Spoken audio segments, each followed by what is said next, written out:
Good morning সবাইকে। সকাল সকাল ঘুম থেকে উঠে পড়েছি, দিয়ে এখন খেজুর কিশমিশ আর আমন্ড বাদাম নিয়ে বসেছি যে এইগুলোকে খেয়ে নেব।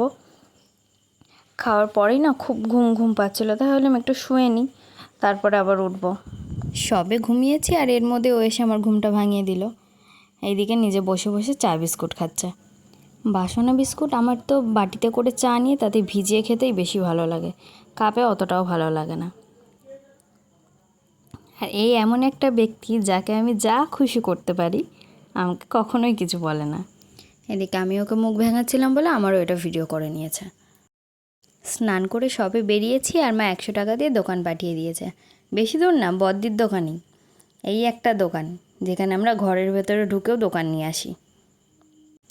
আমি শুধু দোকান নিতে গেছি তা নয়, কালকে বদ্দি জামা প্যান্ট কিনে এনেছিল শোনটার জন্য, সেটাই মেন দেখতে গেছিলাম।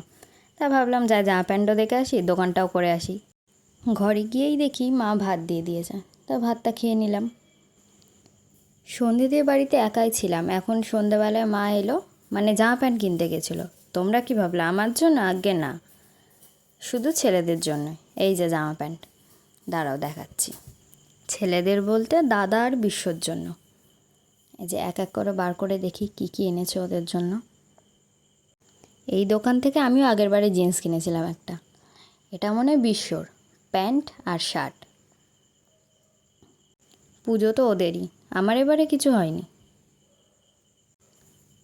আর এই প্যাকেটটাতে দাদার জামা আছে, একই দুজনকারই, একটা জিন্স আর একটা শার্ট। ঠিকই আছে, একটা করেই হোক। আমাদের কিছু হয়নি, ওদের কেন বেশি বেশি হবে, তাই না? আর এই রাত্রিবেলায় না আমার একদম ভাত খেতে ইচ্ছা করে না, তাই মাকে বললাম আজকে একটু আলুর পরোটা করে দাও। মা এদিকে ভাজা মশলার জন্য ওই মশলাগুলো আর আলু ময়দা টয়দা মেখে রেখে দিয়েছে। এই যে পুর ভরে এবার রুটিটা করে দেবে আমাকে, আলুর পরোটাটা স্যাট স্যাট করে খেয়ে নেব। তোমাদের কার কার ভালো লাগে আলুর পরোটা খেতে? আমার তো হেভি লাগে, কালকেও খেয়েছিলাম, তাই মাকে বললাম আজকেও করে দাও, চাটনিটা আছে, চাটনি দিয়ে খেয়ে নেব।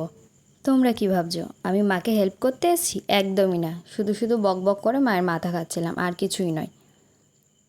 এদিকে তো পুর ভরা প্রায় কমপ্লিট, এবার বেলে ভেজে নিলেই হয়ে যাবে। আর এইদিকে জেরি এসে দাঁড়িয়ে আছে আলু খাবে বলে। মানে আমাদের জিনিসটা খেতেই ও বেশি ভালো লাগে, ওর জিনিস ও খুব একটা পছন্দ করে না। আমরা যা খাবো ওকে সেটাই খেতে হবে। খেয়ে নিয়ে আবার দেখবে দিচ্ছে কিনা।